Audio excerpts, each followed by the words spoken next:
ama sa in voinia hun thol hun zalen tunlai khovel thilo om tak tak kara mangle thei tura kan nunna chaklo tak meite lalpan mangle thei tura min hum him sakawangin ama sa in kan pathian fakinom ro se amen le voin tun hun hi ka khiat atang khan ka chak ang reng viawa chumi rualin le lama mi angin thu soi kan thiam si lawa ti kan in ngai tu chuan ka hu phur hle boka amai ro chu pathian rem ruat an niange ka ran roi tu ten min ruat ta ka chuan ti in mani kawa tla chu hlen chua tumin tuna karun din chuak ania i tlemin han soi le de ulakela ke ma chan chin bi ka lockdown ma i thu soi nung ber kha ke ma kan nia khami tuma po khan adot tu tur kan nia i dam lo na wangin hun ka chan khan ka mang thei lawa ale pe ka khan tlangwal ruaya hi in thleng turin kadila alo rem chang hlo meya ka tiang khan hun chan khat ve thei te reng nen hianin i ka chan chuna dam lo na le enge mo hi ka tong ve ji meya tun tuma po ni zan khan ka fa pa chu dar som le chan ve vel khan ami a khosi ka re thei lawa sang tul tulan chona kan pek po khan tiang khan kan buai le a kolita sa kan vakal pui le a mi zan po kan mu mal mang lawa ma ni thei to ka in bo sai ve en non le tum ve na lai khan a chu lam chu sei lo in bo sei sa jong jong po kha a bo zo vek me ya i ril ru ha nen chu tiang vel chuan thu soi thiam lo sa nak lai chu tiang vel chu ni thina ti chuan pakhat ka soi le du pakhat chu ei kholama amingin mani phak to angin ko ran te sei lian na na chu i hun te kan lo changun deuh ta ko ran te chuan thu ka soi don le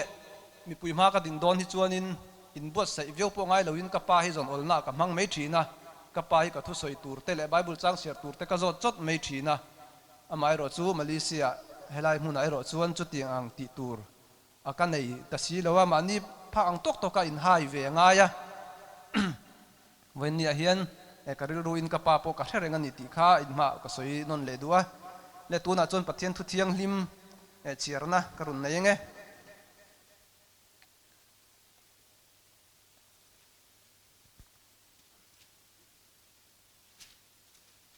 chan ching tha johana ziak bung som pali chang som ni pasari thu hi johana bung som pali chang som ni pasari Thlamuanna ka hnut chia cheu keima Thlamuanna ka pe a cheu khovelin a pek angin ka pek lo cheu hi in thin lung mang ang su se hlau po hlau su se karun chiar zom lenge Johana thau chanchin tha Johana ziak bung som paruk chang som thum pathuma hian heng thu hi in hne na ka soi to hi keima a hian in Thlamuanna turin khovela hian hreomin in om thin nima sela thlamuang takin om ro kein khovel kangam ta atia nima sela thlamuang takin om ro kein khovel kangam ta atia athu kan han cher tak te lalpan mal min som sak le ro se amen le voinia thupui tar chu lo chu ni thein ka thelawa soi thiam lo mai la han tar chu ve hrim hrim hi ka duwa Thlamuanna ti mangin soi kan tumanga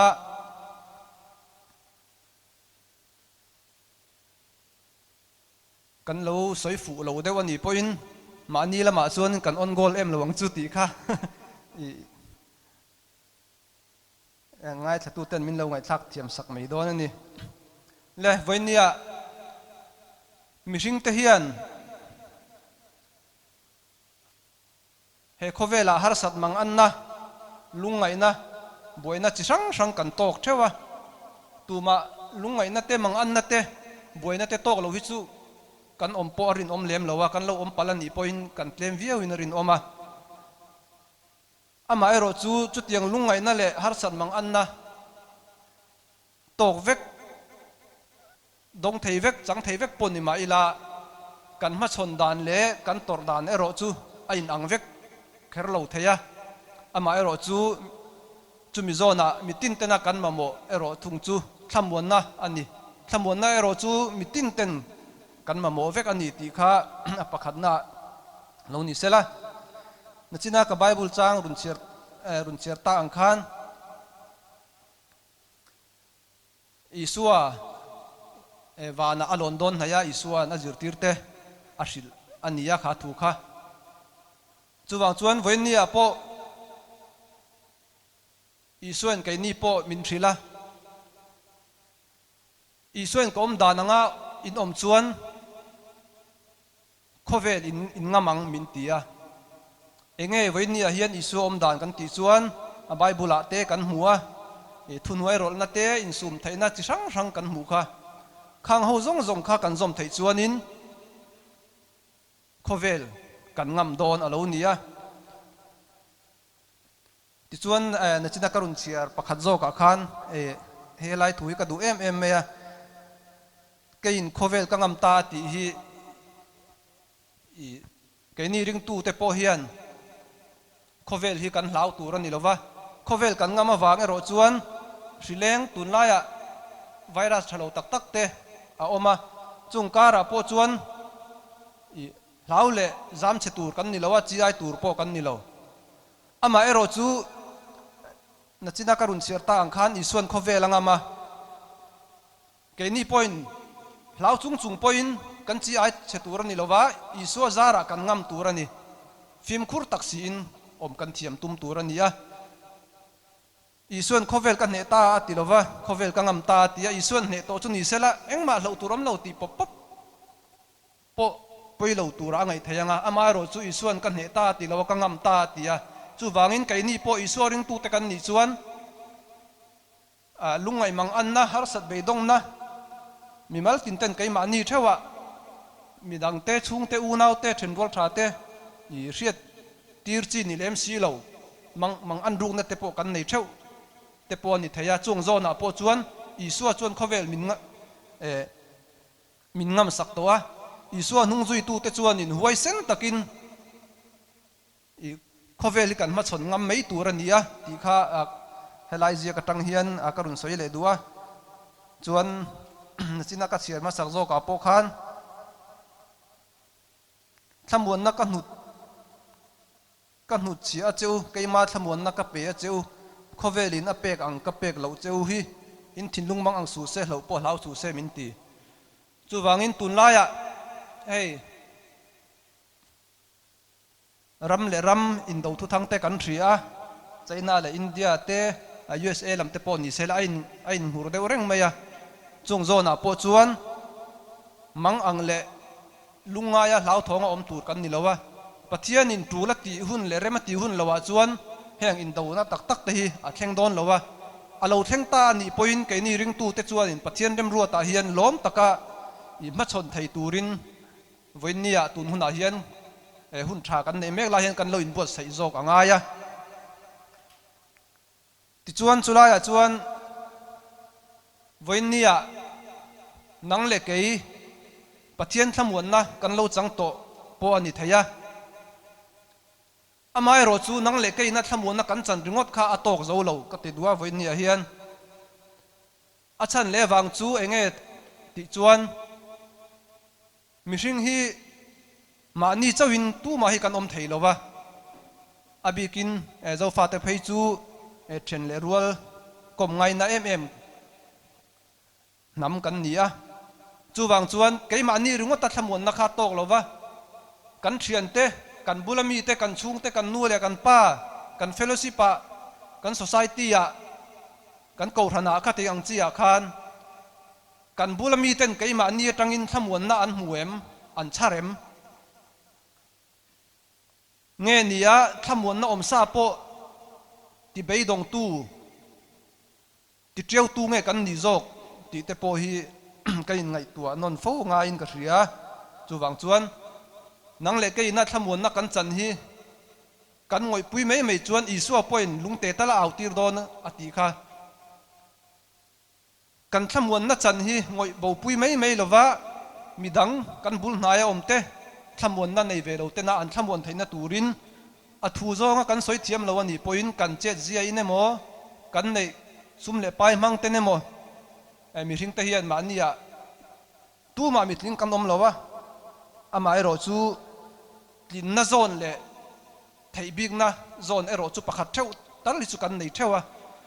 chu mi mang chuan kan thei na zone te te mang chuan kan bul naya mi ten Thlamuanna eng tin nge an chan theyang ti hi kan pha ang to ka kan ngai tua ataka kan hlen chua ngei po apoi mo hle in ka ria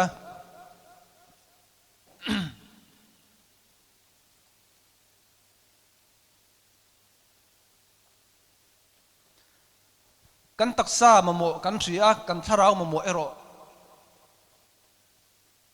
in riat fi a har em thina heng zona po hian kan taksa mamo kan riat ang chia kan tharau mamo po kan riat theina tur chuan ni tin a ran pa hun kan pe theilo ni point kan jing tho rual te kan budona talte ani lo bera khatiang talte pathian biakna kan tong traya kan hun on nei chuna bible kan chiara ti chuan ri zauna lam te po ni sela khatianga pathian pol na hun kan nei chuan kan mamo po pathian e min run thir rezel dona tran pui kan ngai huna po pathian hena tong trai na in kan dir zelanga ahun taka tharau thiang himin kan mamo cha khai tin reng te min run phu ruk sak zel thin don ani ti chuan Christian kan in tia Christian ti hi mani ka sarmon ngai thak a ka mu ka du chu Christian kan in ti chuan ni lo Christian na hi in tha chon thei thil ani lowa kanu le ka pa inu le pa Christian ani wangot khan Christian ini thei mai lowa Christian ni tur chuan Christa na yangai ti hi ama sa in kan triat masak ka du le ni Christa nei si lowa Christian kan ni chuan midang te tan ko ran tan emo pol ho tan po ni sela I thei tokin kan phang tokin rong kan bol emo kan in ti point Christa nei si lowa Christian mai kan ni chuan kan bulami te tan Thlamuanna ni lovin I nat hiel te po athen thei zo ka chu wang chuan voinia Christian mai ni lowa Christa ataka nei tu kan ni apoi mo hle in ka ria ni rom bunga chang som pani kan en chuan mi pakhat awangin sual khovela alo luta sual awangin thina alo lut boka ti thu kan hmuwa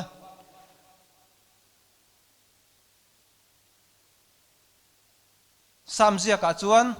kanun sualin mi paya ti te po kan hulea mi ring tung chawa kal zong te hi kan pian tirata kan dun piang chuak phat hi he khovel sual le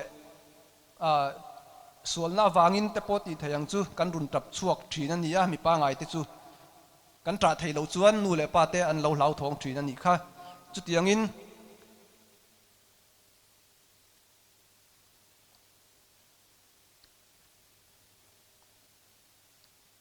pian tirata sual ma ni la tun voin ni tun dar kar atanga thinlung le ti tak zeta pathian ipana lalle chandam tua ipom tlat chuanin abul tan na chu lo fu to lo ma sela adama tha to tere re chu tu ma fel reng kan om lowa isu Krista atang lo chuan ama ero chu isu Krista alo lan nuwa ero thung chuan ama ring tu te ama pom tu te chu mi fel taka min poma chu wang chuan abul kan lo tran tha thei lo ani point tun voin ni kan hun atanga kan hun man le zel tur atop kan kha that phot chuan pathian in anena min seng lu tanga ti chuan he khovela kan om chung la po hian midang te tan Thlamuanna thlen tu kan lo ni thei don ani